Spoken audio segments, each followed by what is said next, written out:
Você que possui seu exemplar bíblico, por gentileza, Evangelho de Jesus Cristo, segundo escreveu o Dr. Lucas, capítulo de número 15, versículo de número 21 e 22. Você me acompanha em uma leitura ocular, devido às várias traduções bíblicas.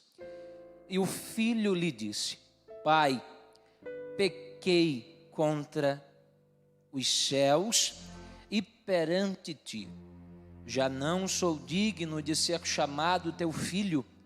Mas o pai disse aos seus servos: Trazei depressa a melhor roupa e vestiu, e põe-lhe um anel no dedo e as sandálias nos pés. Tome o seu assento, por gentileza, e não ceda ao desejo de fechar a sua Bíblia.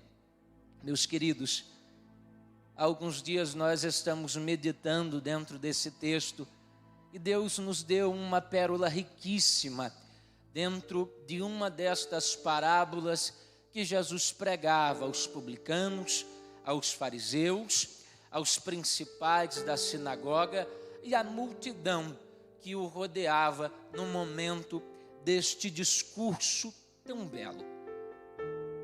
Meus queridos, e há uma verdade, pastor Daniel, explícita dentro de todo o capítulo de número 15, segundo escreveu o Dr. Lucas, é que Deus nos mostra o anseio e o desejo daqueles que se perderam no meio do percurso ou no meio da trajetória e também daqueles que decidiram partir de dentro do projeto, sair de dentro do lugar seguro para caminhar diante dos próprios deleites e das próprias vontades a bel prazer. O capítulo de número 15 faz menção a 3 grandes parábolas. Vai fazer menção à ovelha que se perdeu enquanto estava em um percurso com o rebanho e o seu pastor a caminho do aprisco. Também faz menção à dracma que se perdeu dentro da própria casa. E no verso de número 11 a seguir, a de um filho que decidiu sair da segurança do lar para ir em busca dos próprios deleites. Mas se há uma verdade em tudo isso, é que o pai, o personagem que aguardava com maior ansiedade o regresso do filho que partira, não em nenhum momento perdeu este sentimento de quando ele rompeu as portas da fazenda, o que tomava a sua alma e o seu coração era o desejo de um dia vê-lo retornar. Meus queridos, esta pérola que o Dr. Lucas nos deixa no capítulo de número 15, no verso 11 a seguir, é um dos textos que nós meditaremos nesta noite. Eu te convido a estar comigo com muita atenção, percorrendo as particularidades que nós não encontramos em nenhum dos outros demais evangelhos, em nenhum dos outros demais escritores, como foi o evangelista Mateus, como foi o evangelista Marcos e como foi o evangelista João. O evangelho, segundo escreveu o Dr. Lucas, tem muitas de suas particularidades pessoais. É um evangelho muito rico. São textos que nós não encontramos em nenhum dos demais, mesmo fazendo parte dos evangelhos sinóticos. Possuindo 24 capítulos e 1150 versículos, ele nos mostra a beleza que nós não encontramos a respeito da crucificação de Jesus com os demais escritores. A beleza dos detalhes do momento da crucificação de Cristo e os detalhes que ele sentia no Getsêmani, como também sentiu o momento em que as veias, os vasos sanguíneos se rompiam e suava sangue pela intensa pressão. Também por parábolas e textos que não encontramos nos demais. O Evangelho, segundo escreveu o Dr. Lucas, foi escrito em um dos momentos das viagens ou em um dos percursos que o próprio apóstolo Paulo vivera. quando nós recaímos a este texto e dentro dessas histórias enxergamos, a história vai nos fazer alusão, como escreveu Donald Stamp, comentarista da Bíblia Pentecostal, que o Evangelho, segundo escreveu Lucas, e o próprio Dr. Lucas, não participou do ministério terreno de Jesus Cristo, os seus 3 anos e meio de exercício. Foi ganhado para o Evangelho através da vida do arquiteto do cristianismo, o apóstolo Paulo. Não somente ele, mas também o jovem Marcos, que escreveu o seu Evangelho, segundo as informações coletadas no meio da caminhada cristã. Dr. Lucas foi um homem que fez um voto de filantropia, dedicou a sua área, que era a medicina, exclusiva à obra de Deus. Acompanhou a Paulo, o próprio apóstolo Paulo, um homem que aprendeu aos pés de Gamaliel, um marco na história cristã e um marco na história secular, como um dos homens mais entendidos. Paulo, como arquiteto do cristianismo separado ao ministério, um dos formadores de opiniões, um dos pais da igreja primitiva, ganha Lucas ao seu ministério e ao Evangelho de Jesus. E Lucas escreve o Evangelho, coletando as informações mais ricas, com a riqueza de seus detalhes. E quando nós chegamos no seu capítulo de número 15, aonde Cristo estava sendo já perseguido por Herodes, já da própria linhagem de Herodes Agripa, de Antípatros, Herodes Agripa II, e perseguiam a Jesus. E ele senta em um desses momentos com a multidão, os fariseus, os saduceus, os escribas e a multidão que o rodeava. No capítulo de número 15, destrinchando essas 3 parábolas. E todas elas têm algo explícito e também implícito dentro dos textos. O quanto a perca nos traz dor e o quanto o reencontro nos traz alegria. Louvado seja o nome de Jesus. Eu já sinto a liberdade de Deus esta noite a falar a você que está na nave da igreja, ao internauta que nos acompanha, que se há uma verdade no Evangelho de Cristo e se há uma verdade dentro da Bíblia Sagrada, é que o recomeço, que o reencontro, que retomar as atividades, voltar ao primeiro amor, traz a alegria, que o que lhe fez sair e lhe motivou a se distanciar jamais poderia oferecer. A paz que o mundo não pode nos dar, não aquela pela ausência das guerras, mas o propósito em estar a militar a peleja, a saúde que médicos ou profilaxias humanas jamais nos dariam, aquela que nós só encontramos no sangue de Jesus, aleluia. Uma verdade que há a alegria e a felicidade que as ofertas e os manjares que Satanás nos oferece, que o adversário das nossas almas nos entrega, jamais nos daria a felicidade de estar em comunhão, não de ter tudo o que queremos, mas de não nos faltar nada do que precisarmos, aleluia. Esta é a certeza e a verdade do Evangelho, um Evangelho que faz jus ao significado do próprio nome, como diz Dr. Wycliffe, boas novas, aleluia.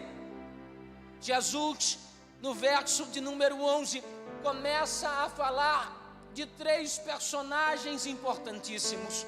Um pai, um homem dono de uma grande fazenda, de um grande negócio, com 2 filhos. O mais velho, que se dedicava incessantemente ao exercício das atividades dentro do negócio do pai. E o mais novo, que não conseguia se achar e se identificar dentro do negócio, das atividades familiares. E vai dizer aqui um dia, o mais moço se apresenta ao pai e diz: pai, dai-me a minha parte da herança, dai a parte que é minha por direito. Mas, se formos à origem da palavra herança, a epistemologia da mesma, enxergamos, pastor Daniel, que herança é sinônimo de testamento, de riqueza que só é dada após a morte. Não se requer ou se requer uma herança enquanto o dono das posses ainda está vivo. Ele estava dizendo ao próprio pai com as suas palavras e diretamente a ele: Pai, não me importa se está vivo ou se está morto, mas dai-me o que é meu por direito. Eu quero dizer uma coisa a você esta noite, já sinto a presença de Deus sobre esse altar. Possa ser que você tomou inúmeras decisões erradas, possa ser que você tomou inúmeras decisões pautadas na emoção momentânea, com os desejos e prazeres do momento, mas Deus me trouxe aqui nesta noite, dia 20 de janeiro, na abertura desta campanha de 12 dias proféticos para 12 meses de bênção. Que possa ser que você esteja longe, mas Deus vai te trazer para perto. Que possa ser que você desgarrou, desbandou, desistiu, tomou o que para você era precioso e foi embora. Mas Jesus vai te tomar novamente e vai te fazer retornar a esta casa, a este santo lugar, para um recomeço. Louvado seja o nome de Jesus. Se apresenta ao Pai. E eu acredito que este pode ter sido um dos momentos mais difíceis para este homem. Todos que têm a beleza de um matrimônio ao lado de uma grande mulher, e que já se rodeiam à mesa, como diz o Salmo 127, como os filhos que são herança do Senhor, como flechas que estão na mão do valente. O pai tinha duas opções: primeiro, não dar nada ao filho, e se o desejo era ir embora, que fosse; e segundo, agir com flexibilidade e fazer conforme o desejo do filho. Nem sempre a rigidez, nem sempre a irredutibilidade vai nos dar a solução que precisamos. Eu analisava alguns dias atrás um texto de grandes arquitetos que construíram grandes edifícios dentro nos Estados Unidos, como foram as Torres Gêmeas. E havia uma verdade dentro daquele projeto inicial, que ela, sendo um dos maiores arranha-céus, não poderia ser completamente rígida, mas precisava ter a aerodinâmica perfeita e a flexibilidade para o momento em que os ventos a tomassem. Você pode ser o sacerdote de uma casa, você pode ser um líder de uma grande obra, mas não vai ser com a rigidez de um ditador que a obra vai crescer. Não vai ser com a rigidez de um ditador que a família vai progredir, mas com a flexibilidade necessária para saber sempre em oração, sempre em direção dos céus, a melhor decisão a ser tomada. Louvado seja o nome de Jesus, bendito seja o nome do Senhor. Eu sinto a presença de Deus sobre esse altar. O Pai age com a flexibilidade, faz os cálculos, avalia um negócio, pastor Daniel, e dá a sua parte. O filho se organiza, pastora Rosa, prepara a sua mudança e não hesita em partir. E depois de muitos dias, o verso de número 14 vai dizer que ele havia gastado tudo, 13 e 14, tudo o que tinha, e para onde ele fora, que outrora antes era um lugar de fartura, antes os amigos lhe rodeavam a mesa, antes ele tinha status, ele tinha posses, ele era influente, mas agora ele já não tinha mais nada. O que lhe restava eram apenas as lembranças da casa de seu pai. Eu quero lhe dizer uma coisa, você que nos acompanha por esta live, que se há um maior tribunal dentro do homem e um grande juiz lhe tem por nome consciência, aonde ele vai aferir e pesar a balança, o que ele já teve, o que ele tem e o que ele planeja um dia alcançar. Quando o jovem começa a pôr a balança e enxerga que os pseudos amigos que para ele lhe estariam sempre ao seu lado, que para ele a riqueza, a fortuna que jamais lhe acabaria, já não lhe restava mais nada, ele nota que o lugar de paz não era aquela cidade, que o lugar de alegria não estava dentro do dinheiro, que o lugar de felicidade não estava como as meretrizes, não estava no lugar ou na posse, mas estava na companhia e na alegria de estar com o Pai.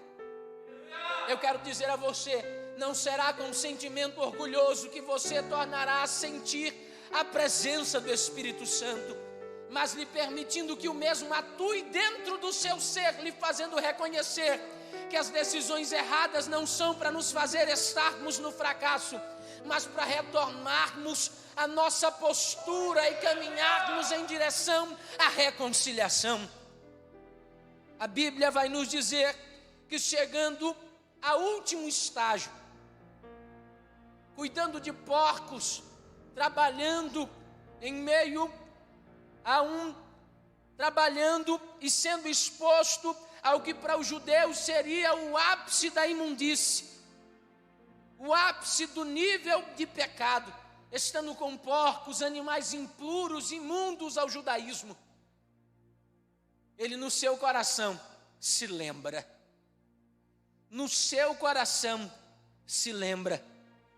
de que na casa de seu pai havia fartura, que na casa de seu pai não lhe havia faltas. E ele decide retornar à casa do pai. Eu quero abrir um parêntese dentro desse texto e ser muito breve. Quando ele decide retornar, a palavra retorno, segundo Raymond Brown, significa efeito ou ato, atitude que se toma com um desejo de voltar. É sinônimo de regresso, sinônimo de restituição, sinônimo de reinteração. Eu não sei se estas palavras bombardeiam a tua alma, mas o meu coração é tomado esta noite em dizer a você: não é tempo de continuar a aferir, a pesar as coisas entre a presença de Deus e os deleites, entre a presença de Deus e os manjares que Baal te oferece, entre a presença de Deus ou os manjares que Astarode te oferece, que o mundo te oferta. É um tempo de retornar, de regressar, porque Deus tem reservado a você a restituição, aleluia. O filho pródigo, dentro desse contexto, Donald Stamp, comentarista da Bíblia Pentecostal, pastor Daniel, vai dizer que aquele que esbanjou o que tinha, aquele que gastou mais do que podia, aquele que agora padece por necessidade. Possa ser que a tua vida também está assim, sentindo necessidade das coisas que para os outros são as mais triviais, que aparentemente aos olhos dos outros são as mais obsoletas, mas para você é a que tem mais importância. Eu quero dizer a você esta noite, bendito seja o nome de Jesus, que você pode ter tomado as decisões erradas, e esta mensagem não é uma mensagem de autoajuda, não é uma mensagem coach, como muitos charlatões têm pregado, um evangelho banalizado, mas é a verdade bíblica para dizer a você que o Pai não vai em busca, o Pai te aguarda, porque é o momento em que você tem de decidir. A ovelha o pastor fez questão de buscar, a dracma, a dona fez questão de passear e limpar a casa inteira até encontrar. Mas ao filho que parte, a decisão que o pai toma é aguardá-lo, esperá-lo. E o ano de 2021 nos traz a certeza, dentro desse início de janeiro profético, que é o tempo que Deus reservou para você tomar uma atitude. A palavra atitude, segundo o Dr. Wycliffe, significa ação a ser tomada. Você precisa decidir. Aleluia. E no verso de número 21, ele caminha, já rompendo os portões da fazenda, já com o discurso preparado, e diz: pai, eu pequei, eu pequei. Ele atribui a falta, a escassez, a decisão que ele tomou. Não atribui o pai a decisão de ter dado o que ele pedia. Fique de pé comigo, por gentileza. Eu pequei perante o céu e perante ti, eu não sou digno de ser chamado seu filho. E de relance o pai interrompe o discurso do filho e diz aos seus servos: preparai, trazei depressa a melhor roupa, vesti-o, põe o anel do dedo, as sandálias nos pés, e mandai buscar o bezerro cevado, o que foi preparado para a festa. O pai se preparava para o regresso do filho. Não diferente de Cristo, em uma tipologia bíblica, Cristo ainda lhe aguarda um momento em que você retornará para casa. Eu quero dizer a você o que está em Eclesiastes, capítulo de número 7, verso de número 8, que é muito melhor o final das coisas do que o começo. Não foi o que você fez no início da caminhada, mas a decisão que você vai tomar de como quer que ela termine. O profeta messiânico, no capítulo de número 43, no verso de número 18 e 19, vai dizer: esqueçam o que se foi, não vivam no passado. Vejam, estou fazendo uma coisa nova, e já está surgindo, vocês não reconhecem. Até o deserto eu vou abrir caminho no ermo, riachos, eu vou fazer algo novo. Isaías capítulo 43, verso de número 25 vai dizer: eu sou mesmo aquele que apaga as suas transgressões por amor de mim, aquele que não se lembra mais dos teus pecados. Você é um projeto de Deus. O profeta Joel vai dizer no capítulo de número 2, no verso de número 25: restituir-vos-ei os anos que foram consumidos. Deus tem reservado para você coisas novas e grandes coisas. Ageu capítulo de número 2, verso de número 9. A literalidade do texto me dá a certeza de que a glória de um segundo templo, a glória desta segunda etapa, deste segundo período na sua vida, será muito melhor que a do primeiro, muito maior que a do primeiro. E após a vírgula vai dizer: e trarei paz sobre esta casa, diz o Senhor dos exércitos. Nós não conseguimos sair nem tão pouco da introdução, mas tenho certeza de que o que Deus queria falar ao meu e ao teu coração já está expresso e gravado nos minutos anteriores. Eu te convido a fechar os teus olhos. Pai eterno, Jesus querido, eu te rendo graça, Pai. Eu louvo ao teu nome, porque o Senhor é bom, porque o Senhor é misericordioso, e a tua misericórdia se renova, Pai, se estende a cada manhã. Eu quero te pedir, Pai, sobre a vida da pastora Rose, do pastor Daniel e a cada obreiro que milita nesta seara, que ombreia este trabalho e que decidiu, pondo a mão no arado, não olhar para trás. Deuteronômios capítulo 28, verso de número 8, vai dizer que os teus servos, tudo quanto colocarem as mãos prosperará.